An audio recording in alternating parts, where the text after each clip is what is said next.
Well, Calgary Board of Education students are back this week, but the school year begins under a cloud of a potential teacher strike and heated debate over the province's new book rules. The CBE's Chief Superintendent of Schools, Joanne Pittman, joining us this morning.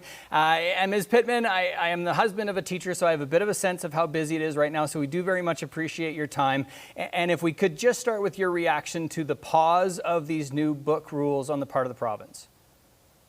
Well, first of all, thanks for having me. And it has been an exciting start to the school year with many things focused on learning.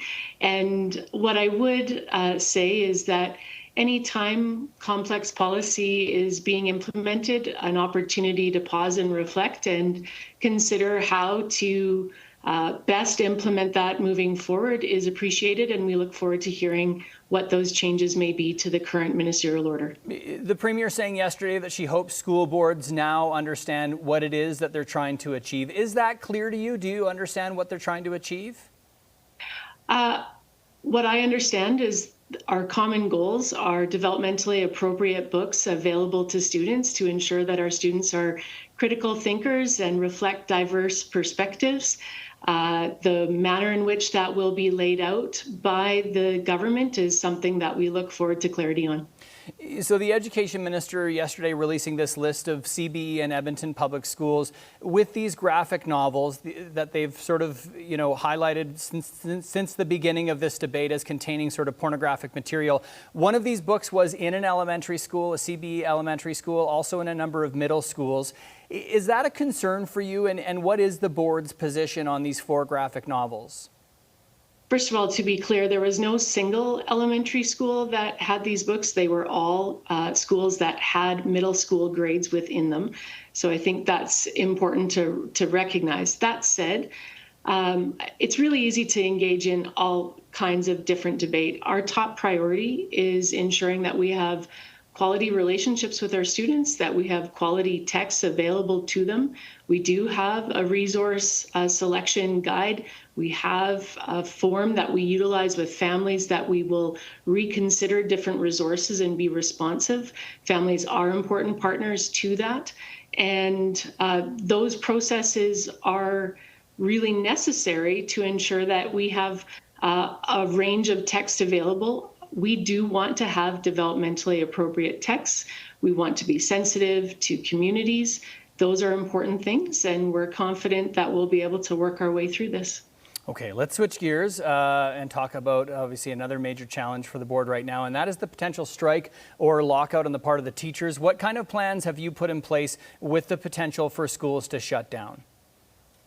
Certainly, it's been a great deal of uncertainty for our families, and that's challenging, and for our staff as well, quite frankly. And what we have is strong contingency plans depending on the nature, should any job action take place, and we're prepared to communicate to our families, always with the goal of student safety and clarity of communication. Timing is really important, and so we're very prepared to respond. That said, we're also really focusing our resources on what's in front of us right now, and that is our students and their learning and their connections, and all that comes with the excitement of starting school. Yeah, and let's get into that a little bit, because obviously parents who are sending their children off to school this week are probably a bit overwhelmed with some of these sort of political issues that are happening. What are you most excited about what's happening in the board this year? What should parents be looking for and looking forward to? Well, you can see so much evidence, and I received a great deal of feedback yesterday from our principals around families just being so thrilled to connect. I had the opportunity to start at Windsor Park School yesterday, which we've just reopened as a regular program community school. And to see families walking to their schools is a joy, and it creates a stronger bond across our city. We're a system of 251 schools, and we serve the future of this city. I'm excited about the work our teachers are doing to prepare not only for discrete skills now, but what the future holds for our students. And we've got many examples of unique programming across our middle schools and our high schools that really respond to the interests of students, but also what we're hearing from industry and other community members. So appreciative of incredible partnerships across our city and our schools, and the work of our teachers and our support staff, And we've also had a great deal of projects underway, of course, as well, with many modulars going in across different key sites. So proud of the work of the teams, proud of the way in which we've welcomed staff, looking forward to high expectations for our students. Yes, and hopefully these other issues resolved quickly. Again, very much appreciate your time this morning. That is the CBE's Chief Superintendent of Schools, Joanne Pittman.